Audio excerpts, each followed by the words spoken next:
tutor, doctor Felipe Javier Stimpuri, los alumnos Lady Eliana Mora Carrera, mi persona, y mi compañero Pedro Luis Núñez.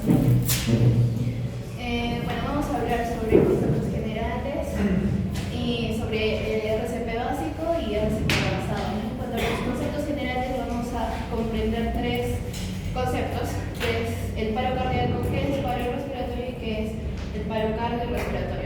En cuanto al paro cardíaco, tenemos que se trata del cese brusco de la función del corazón. Esto significa que el corazón ha dejado de funcionar, por lo que ya no va a suministrar sangre al organismo y este lo va a privar, ¿no?, del oxígeno y como los nutrientes. En cuanto al paro respiratorio, tenemos que se refiere a cuando la respiración pues se detiene, ¿no?, pero el corazón puede continuar suministrando sangre oxigenada al cerebro y a otros órganos, pero esto va a ser por algunos minutos. Y en cuanto al paro cardiorrespiratorio, se trata de que este es un cese repentino de la actividad cardíaca, de manera que nuestra víctima pues va a perder lo que es la conciencia, va a quedar inconsciente y sin una respiración normal, ¿no? Y tampoco va a tener signos de circulación. Y en el caso que en este caso no se toman lo que son medidas correctivas rápidamente, se puede llevar al hecho de la muerte súbita. También tenemos lo que es una resucitación cardiopulmonar, el RCP básico y el RCP avanzado, ¿no? En cuanto a la resucitación cardiopulmonar, tenemos que entender que este es el conjunto de técnicas y procedimientos que se encargan que es para restaurar, ¿no?, lo que es la circulación sanguínea y lo que es la respiración en una persona que ha sufrido lo que es un paro cardíaco o respiratorio, ¿no? Las maniobras deben de ser realizadas por alguien que ya es capacitado, ¿no?, y tiene conceptos de esto. En cuanto al RCP básico, tenemos que es el conjunto de maniobras que van a permitir identificar un paro cardiorrespiratorio, ¿no? Y este va a permitir también alertar a lo que es el sistema de emergencia y realizar pues lo que es una sustitución de lo que son las funciones respiratorias y circulatorias. Esto mayormente se usa o se realiza sin un equipamiento específico, ¿no? En cuanto al RCP avanzado, tenemos que esto ya son técnicas y maniobras dirigidas a proporcionar lo que es el tratamiento definitivo de lo que es un paro cardiorrespiratorio. Aquí se va a optimizar la sustitución de tanto las funciones respiratorias y la circulatoria, ¿no?, incluyendo en este paso lo que es el manejo de la vía aérea, la ventilación, incluso la administración de fármacos, el diagnóstico y el tratamiento de las causas, ¿no?, como son las arritmias. También se va a proponer en este paso lo que es la estabilización y la recuperación de las lesiones secundarias, ya sea a hipoxia o a isquemia, ¿no? En cuanto a la etiología, podemos ver que es muy diversa porque tenemos lo que son cardiovascular, respiratorios, metabólicos, traumatismos, incluso los shock, ¿no? En cuanto a cardiovascular, tenemos lo que es más común, el infarto agudo del miocardio, las arritmias, también como la fibrilación ventricular, la taquicardia ventricular sin pulso, las bradicardias o los bloqueos auriculoventriculares, ¿no? Como los respiratorios, tenemos la obstrucción de la vía aérea, la depresión del centro respiratorio, broncoaspiración. En cuanto a las metabólicas, lo que son, en cuanto a los electrolitos, la hiperpotasemia, la hipopotasemia, los traumatismos y los tipos de shock, ¿no? En cuanto a los factores de riesgo, sabemos que sobre todo en Perú podemos ver que lo que más afecta son los estilos de vida, ¿no? Nuestros pacientes a veces no se alimentan bien, tienen una malnutrición y usan lo que es, o son adictos a veces a lo que es el tabaco, ¿no?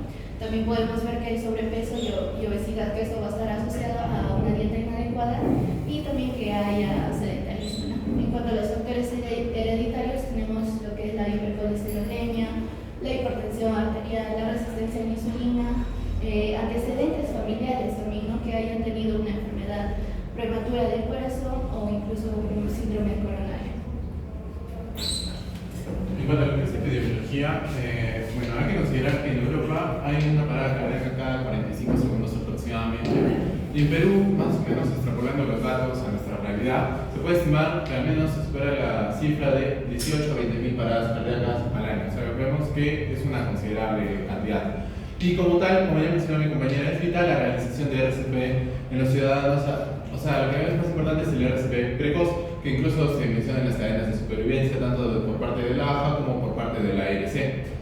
Igualmente, lo que menciono, iniciar una resucitación temprana y efectuar una desfibrilación precoz en 1 a 2 minutos puede mejorar el tiempo en más del 60% de la supervivencia del paciente. Y como vemos acá a la derecha, esta es la tasa de supervivencia del paciente conforme pasan los minutos, ¿no? Que aproximadamente disminuye, va cayendo hasta que a los 10 minutos ya tiene un cero de supervivencia del paciente.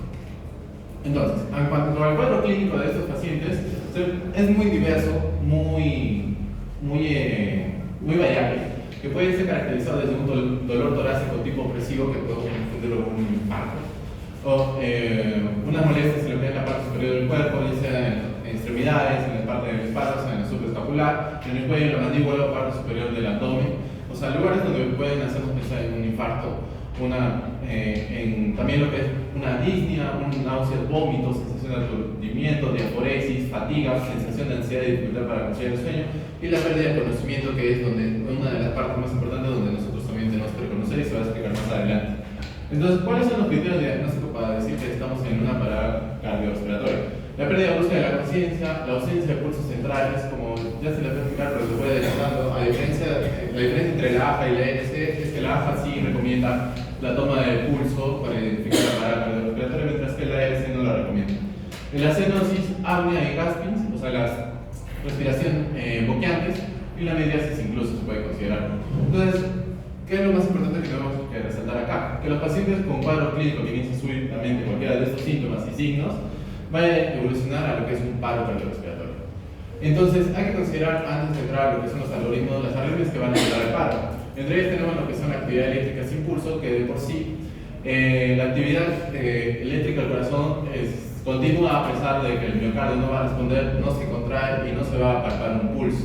La sistolia, que no hay actividad eléctrica del corazón ni contracción miocárdica. Y la fibrilación ventricular o taquicardia ventricular sin pulso, mientras que la taquicardia ventricular sin pulso es un ritmo caracterizado por ser rápido, regular, que se va a originar en los ventrículos, pero que no va a producir un pulso eficiente. Mientras que la fibrilación ventricular va a ser un ritmo cardíaco rápido e irregular que causa contracciones ventriculares descoordinadas. Entonces, nuestro diagnóstico va a ser a través del EKG, pero esto va a ser tanto ya sea en un centro de salud que tenga un electrocardiograma. Entonces, vamos a pasar a lo que es soporte vital básico. En cuanto al soporte vital básico, vamos a tener una serie de fases en la cual mayormente se hace esto cuando una persona presenta un paro cardíaco extrahospitalario, ¿no? Es decir, fuera de un hospital. En cuanto a la cadena de supervivencia, tenemos esta serie de pasos. Lo primero que tenemos que hacer es el reconocimiento y la activación, ¿no?, de la respuesta a emergencias. ¿Cómo reconocemos que una persona puede estar sufriendo lo que es un paro cardíaco, ¿no? Esta persona se puede encontrar lo que es inconsciente, no respira o no hay signos de circulación. En el caso de los signos de circulación se daría en la persona que sabe tomar lo que es el pulso, ¿no?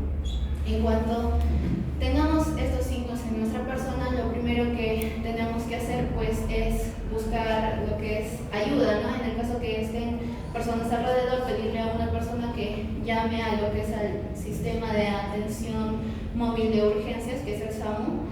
En Perú es el número 106. Lo recomendable siempre es citarles por número, ¿no? 106, porque se puede confundir cuando se dicen en 3 siglas.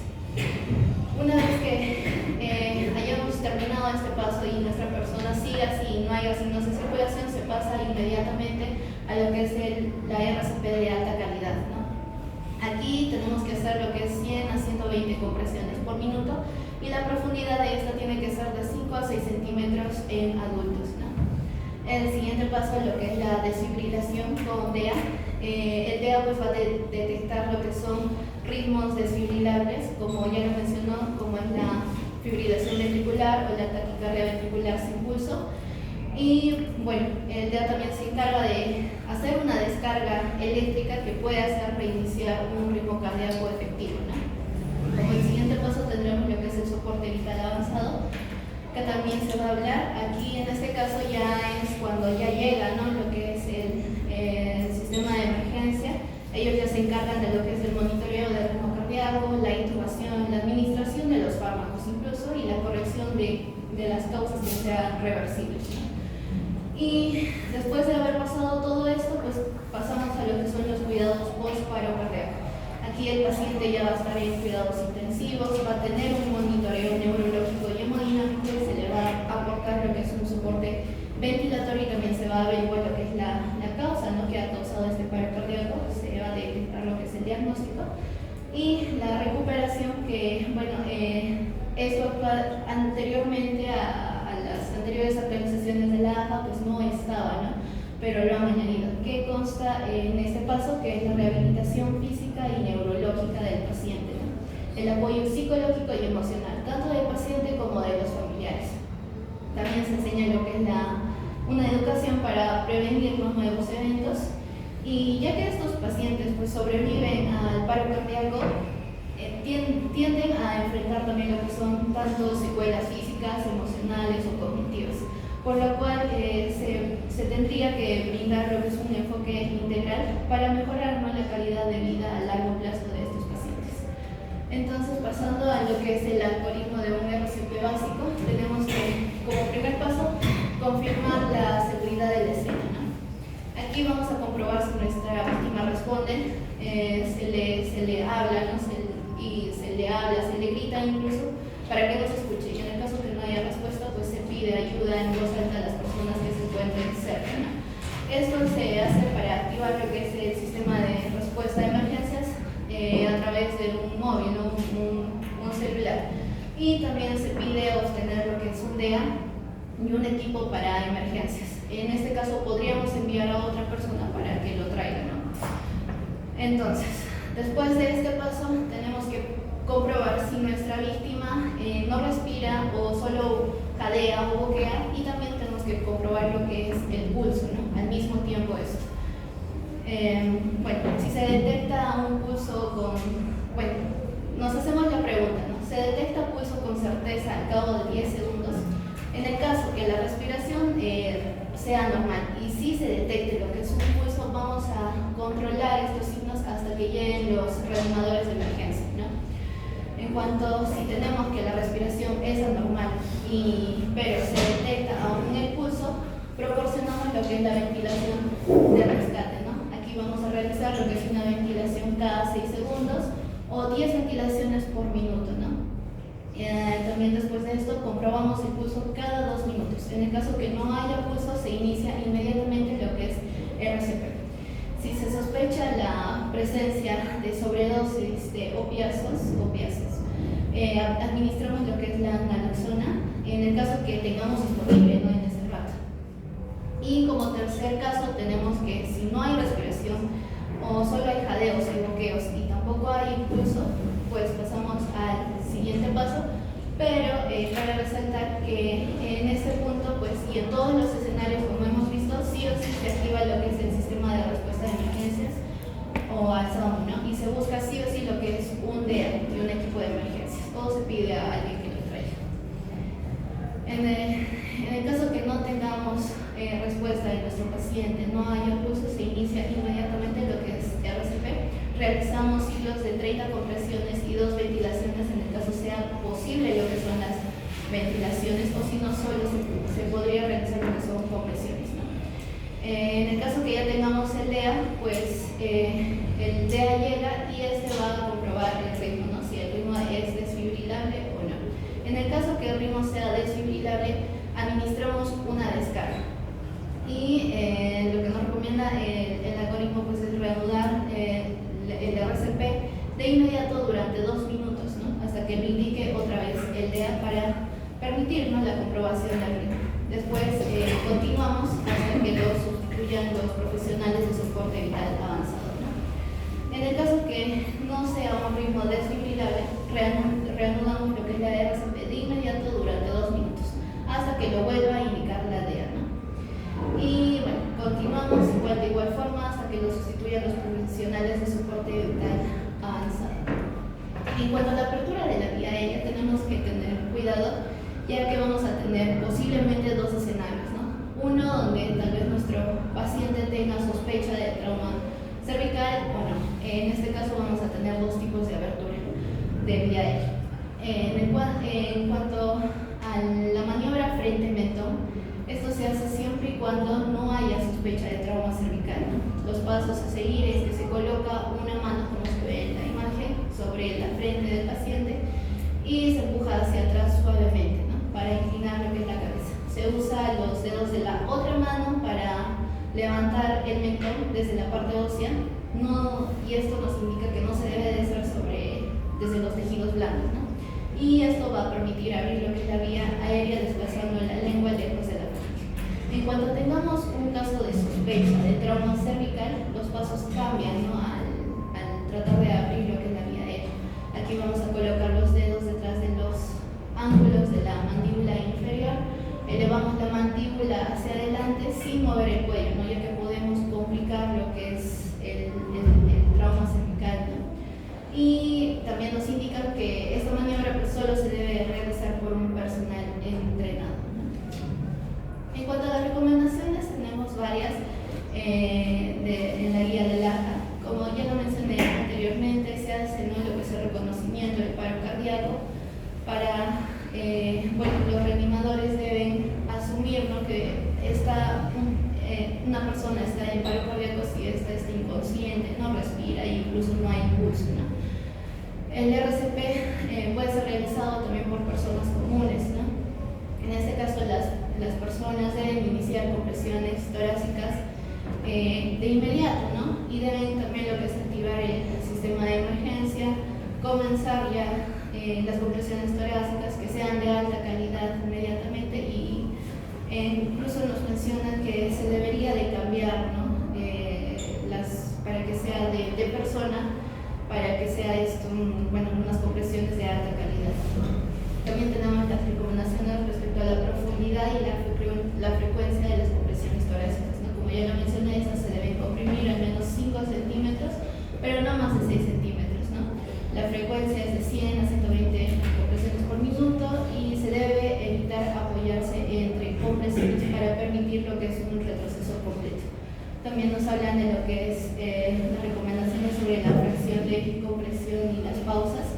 Estas se deben minimizar, ¿no?, las pausas antes y después de la desfibrilación. Se debe evaluar también lo que es el pulso en no más de 10 segundos, y si no es claro el pulso, si no sabemos si hay o no hay pulso, se debe continuar de inmediatamente lo que son las compresiones. Y se debe cambiar de reanimador cada 2 minutos para mantener la calidad de este, ¿no? También nos hablan sobre los fundamentos de la ventilación durante el paro cardíaco, que se puede hacer. Anteriormente se hacía de boca a boca, ¿no?, pero ahora está como algo prohibido o contraindicado, ya que se pueden transmitir en lo que son enfermedades, etcétera, ¿no? Pero en el caso que esta persona, en el caso que tengamos lo que es una bolsa de mascarilla, se puede utilizar, ¿no?, para brindar una ventilación. En cuanto al uso del DEA, este dispositivo nos da indicaciones, ¿no?, de cómo iniciar, cuándo no tocar al paciente. Lo que tenemos que aprender es que este tiene 2 parches.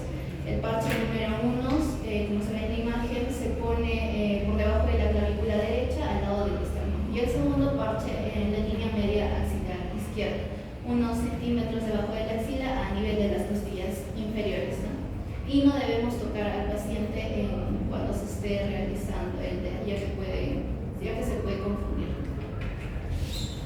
Ahora vamos a hablar de lo que es el soporte vital avanzado. En este caso, como hemos mencionado, se trata de lo que es ya una reanimación ya con mayores instrumentos y mayor implemento de equipo. Entonces, igualmente, iniciamos con las compresiones que igualmente, como ya se detalló, se tiene que comprimir al menos 5 centímetros, que tiene que ser entre una frecuencia de 100 a 120 y que permite una expansión torácica, ya que si no hacemos esto, no estamos haciendo un RCP eficaz. Entonces, acá nos preguntamos, ¿no?, cuando ya estamos en un soporte vital avanzado, que el primer paso es iniciar el RCP, que tenemos que administrar oxígeno al paciente y conectar el monitor del desfibrilador, ya que vamos a ver acá el ritmo, que justamente es el siguiente paso, preguntarnos si el ritmo es desfibrilable o no. Entonces, si lo es, que van a hacer la fibrilación ventricular o la taquicardia ventricular sin pulso, vamos a administrar una descarga. Y posterior a ello vamos a hacer 2 minutos de RCP y vamos a obtener un acceso intravenoso o intraóseo, que a continuación les voy a explicar. Y por el otro lado, si el ritmo no es desfibrilable, en casos de asistolia o en este caso debemos de administrar la adrenalina, que igualmente se lo voy a explicar a mayor detalle, y se debe continuar con el RCP, al igual que tenemos que obtener un acceso intravenoso o intraóseo y administrar la adrenalina cada 3 a 5 minutos y considerar la posibilidad de un dispositivo para manejo avanzado de la vía aérea y capnografía. O sea, ¿a qué se refiere? A un dispositivo supraglótico o la intubación endotraqueal. Ahora, ¿por qué les pongo esto de la energía de descarga? ¿Por qué? Ya que vemos que lo que son ritmos desfibrilables, nosotros tenemos que, en caso del soporte vital avanzado, indicar qué carga vamos a dar eléctrica, ¿no? al paciente. Entonces tenemos dos tipos de desfibriladores. Incluso hay más, pero estos son los principales. La onda monofásica y las ondas bifásicas, porque hay trifásicos, entre otros. Pero entre lo que son la bifásica, de por sí, la recomendación del fabricante es empezar de 120 a 200 joules. Y en cuanto a la monofásica, en 360 joules. ¿Esto por qué? Bueno, vamos a hablar un poco de lo que es la monofásica. Es unidireccional, como pueden ver en la pantalla, de lo que ven la dirección en que va la corriente eléctrica. Y lo que va a pasar es que en este caso la corriente eléctrica va solo en una dirección. Entonces va solo a despolarizar desde lo que es el epicardio hasta lo que es el subendocardio y va a traspasar algunas células o miocardiocitos que van a ser despolarizados. Pero ¿cuál es el problema de este? Que van a quedar zonas muertas, o sea, zonas que no se van a despolarizar. Entonces aquí viene el beneficio de la onda bifásica, que la onda bifásica va a tener un trayecto de ida y el trayecto de ida va a ser igual que el monofásico, pero el trayecto de regreso va a hacer que estos espacios muertos se despolaricen y se reorganicen para una adecuada descarga eléctrica y una despolarización adecuada. Entonces, ¿por qué también me van a preguntar por qué la diferencia de la carga de joules? Esto debido a la impedancia de lo que es el tórax, debido a que nosotros tenemos que traspasar paredes anatómicas, incluso lo que es el mediastino, y es por eso que a través de esta impedanciometría se van a necesitar estas cargas eléctricas. Entonces, vamos a hablar de la desfibrilación, como ya les mencioné y les adelanté, se van a preferir los bifásicos, por lo ya explicado. Y además, ¿qué se recomienda? No? Se recomienda que la RCP se aplique hasta el momento que llega el DEA y vamos a hacer la desfibrilación. O también lo que nos dicen que con menor evidencia es que en caso de un paro cardíaco no monitorizado, es razonable igualmente proporcionar un periodo breve de RCP antes de, mientras se obtiene un DEA. Entonces, en conclusión, ¿qué podemos llevar de estas recomendaciones? Que ya sea en fibrilación ventricular o taquicardia ventricular, que han estado por minutos, o sea, van a haber de déficit de reservas de oxígeno de parte de las reservas miocárdicas. Entonces, si se repone en un periodo de RCP adecuadamente, o sea, se hace un RCP de calidad, la descarga va a tener mayor éxito. Entonces, ¿qué más nos menciona? Que incluso cuando sea la descarga, ya se da la descarga, hay un periodo que incluso el DEA se tarda en decir continúe RCP, no continúe RCP. Entonces, lo que se recomienda es continuar el RCP inmediatamente después de haber realizado la descarga, ya que a veces el periodo es variable de recuperación. Incluso puede mantenerse un rato de asistolia o de actividad eléctrica sin pulso y después realmente se va a recuperar el paciente. Entonces, en cuanto a lo que mencioné de accesos vasculares, ¿qué es lo que nos menciona lo que es la AJA?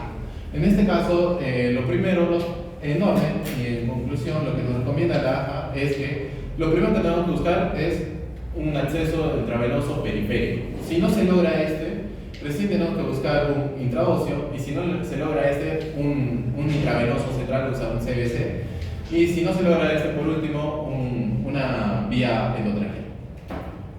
Entonces, volvemos a nuestro algoritmo, ¿no? Entonces, en este caso ya nos hemos quedado hasta este punto. Entonces, si después de esto, ¿qué pasa si el paciente no se recupera, ¿no? O sea, nuevamente nos preguntamos, después de 2 minutos, nos preguntamos si el ritmo es desfibrilable o no. ¿Qué pasa en lo que es la fibrilación ventricular y la taquicardia ventricular? Si es desfibrilable nuevamente, porque esto va a ser el monitor en el caso de los soporte avanzado, porque nosotros vamos a ver el EKG y nosotros tenemos que identificar el ritmo, o la arritmia, mejor dicho, y en caso de DEA, el mismo DEA nos va a indicar si es desfibrilable o no. Entonces, si lo es, aplicamos descarga e igualmente continuamos con lo que es la RCP. En este caso ya aplicamos la adrenalina como ya lo habíamos aplicado en el otro lado, y acá también igualmente consideramos lo que es un dispositivo para el manejo de la vía aérea avanzada. Y por el otro lado nos hacemos la misma pregunta y ahora vamos a mencionar lo que es la farmacoterapia, ¿no? que es la adrenalina, como ya les mencioné, se aplica de 1 miligramo cada 3 a 5 minutos. Y en casos de dosis intravenosas intraóseas de amiodarona, como vamos a ver acá, ya que si el paciente no responde a esta adrenalina y nuevamente sigue sin recuperarse, y se tiene que aplicar una nueva descarga y no responde a pesar de ella, ya se administra amiodarona, que nos va a estabilizar la membrana, y la lidocaína, que es igualmente la misma función. Entonces, igualmente acá ya tenemos que considerar tratar las causas reversibles. ¿Cuáles son las causas reversibles? Las 5H y las 5T, las que vemos acá a la derecha. La hipovolemia, la hipoxia, entre las más frecuentes vemos lo que es la hipoxia.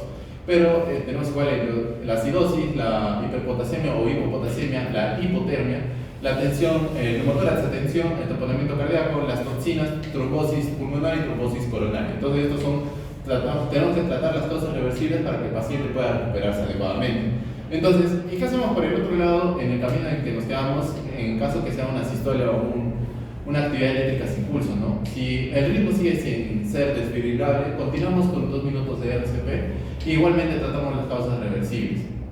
Y nuevamente nos preguntamos, ¿no?, si el ritmo es desfibrilable o no. Pero ¿qué pasa acá? Acá, si ya no existen, ¿cómo se llama? Si ya no existe, si no es, tenemos que ver si no existe el signo de retorno de circulación espontánea, que se define como pulso y presión arterial o el aumento repetido y sostenido de la capnografía, porque después de estos 2 minutos ya se tiene que intubar al paciente o ya se tiene que poner una máscara supraglótica, porque ya estamos viendo que el paciente no responde.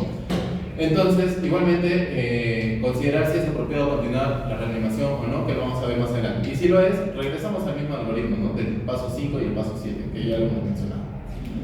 Entonces, cuando lo uso de la epinefrina, ¿qué es lo que nos dice la AHA? En general, la dosis, como ya mencioné, es de 1 miligramo cada 3 a 5 minutos y cada 2 ciclos de RCP. El tiempo es lo antes posible, ya que esto lo menciona que es la AHA, y el momento es igualmente se puede dar 2 a 3 veces después de cada desfibrilación fallida. Entonces, ¿qué es lo que nos va a causar la epinefrina o la adrenalina? Tiene efecto tanto alfa como beta adrenérgico. En cuanto a lo que es alfa, lo que nos va a importar más es que haya un aumento de la presión de perfusión coronaria. ¿Por qué? Porque si el beta, que tiene el riesgo de aumentar el oxígeno del miocardio, ya que es un efecto inotrópico, dromotrópico y cronotrópico, nos puede llevar a un estado proarrítmico o de shock. Pero esto no es lo que nos importa en el RCP, porque lo que más nos importa es que haya una respuesta alfa adrenérgica para que recién pueda haber una respuesta beta adecuada. Entonces, ¿qué es lo que nos dice la AHA? Igualmente lo que les menciono, ¿no?, que nos menciona que usar la epinefrina lo más antes posible, usarla cada 3 a 5 minutos. Igualmente lo que nos menciona es que se puede usar junto con vasopresina, pero igualmente no se ha visto que la vasopresina sea sustituto de la adrenalina como tal, o que en combinación se pueda superar la adrenalina sola, ¿no? Igualmente que altas dosis de epinefrina no van a hacer mayor efecto que la dosis que se recomienda. Entonces, en cuanto a lo que no son vasopresores, como habíamos mencionado en lo que es fibrilación ventricular y taquicardia ventricular, que donde usamos amiodarona o lidocaína, la primera dosis en caso de amiodarona se da la primera dosis en 300 miligramos en polvo y la segunda en 150 miligramos. Mientras que la lidocaína se da la primera dosis en 1 a 1.5 miligramos por kilo, mientras que la segunda es de 0.5 a 0.75. Entonces, ambas están recomendadas para estas dos arritmias. Ahora, ¿qué es lo que nos menciona la AHA? Que no se recomienda de rutina usar magnesio, calcio y lo que es bicarbonato de sodio. Entonces, ahora, en cuanto a lo que son complementos del manejo, en cuanto a lo que es el retorno de la circulación espontánea, se pueden considerar algunos manejos adicionales. Como se ha mencionado en la guía, igualmente la ecografía de por sí se puede usar siempre y cuando no interfiera con el procedimiento, ya que podemos identificar otras causas de tratamiento, pero su utilidad de por sí no se ha visto si es buena o mala. En cuanto a lo que es el lodo suplementario, se debe usar la máxima concentración durante lo que es la RCP. Y en cuanto a lo que es el aumento abrupto del CO2 al final de la expiración, esto es la detención del retorno de la circulación espontánea, ya que esto lo vamos a ver en la capnografía. El uso de un AGA es de valor incierto y la presión arterial en línea arterial se usa para lo que es la detección igualmente de esto del retorno de la circulación espontánea.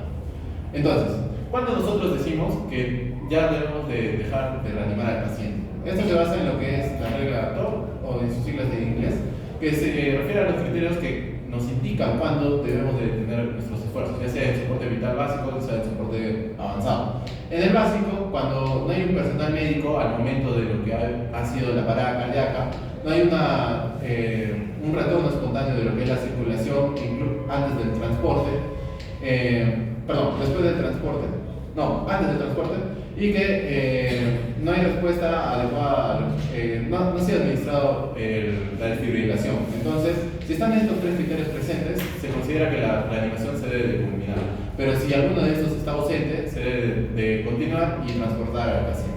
Ahora, en lo que es el avanzado, es muy similar. Si el paro cardíaco ha sido durante que no ha habido un personal médico en su presencia, no hay retorno espontáneo de la circulación, incluso antes del transporte y lo mismo, realmente. Entonces, si los tres están presentes, se debe determinar la resucitación, y si ninguno falta, si alguno falta, se debe continuar. Entonces, es lo mismo que les he mencionado, y en este caso los cuidados por reanimación, como se ha comentado al inicio, es cuando ya se logra el retorno circulatorio espontáneo. Entonces, ¿qué se tiene que hacer? El manejo de la vía aérea, como ya hemos visto en el algoritmo, ya se supone que hemos debido de intubar al paciente o poner una máscara supraglótica. De ahí lo que se tiene que hacer es controlar los parámetros ventilatorios, tanto que la saturación de oxígeno y como la presión parcial de CO2. Igualmente, controlar los parámetros hemodinámicos como la presión diastólica y la presión sistólica, y la presión arterial media. Igualmente, lo que se recomienda es después realizar un EKG de 12 derivaciones. Entonces, después de ello, ¿qué se va a hacer? Se debe considerar la intervención cardíaca de emergencia siempre y cuando se presente un infarto de miocardio con elevación del ST, en caso de shock cardiogénico inestable, y si el paciente requiere asistencia circulatoria mecánica.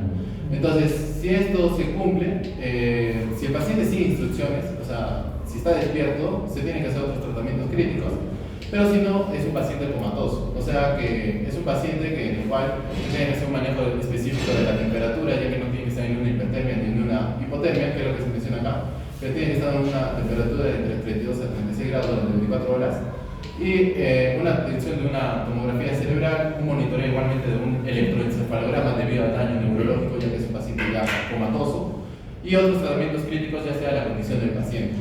Igualmente, esto se tiene que evaluar y tratar rápidamente las otras etiologías que puedan ser reversibles, que son las que ya hemos mencionado, tanto las 5H como las 5T. Incluso podemos hacer interconsultas especialistas para el manejo del paciente. Entonces, eso sería todo el seminario. Muchas gracias.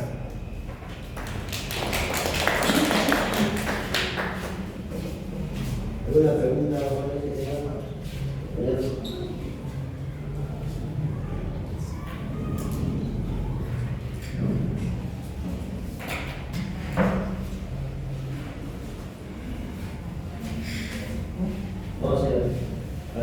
Sí, ahora chicos, para complementar el seminario vamos a ir al centro de simulación a hacer el taller práctico de lo que es RCP básico. Entonces por eso se les ha pedido sus guantes y su mandil. Es en el tercer piso y ingresan por el edificio.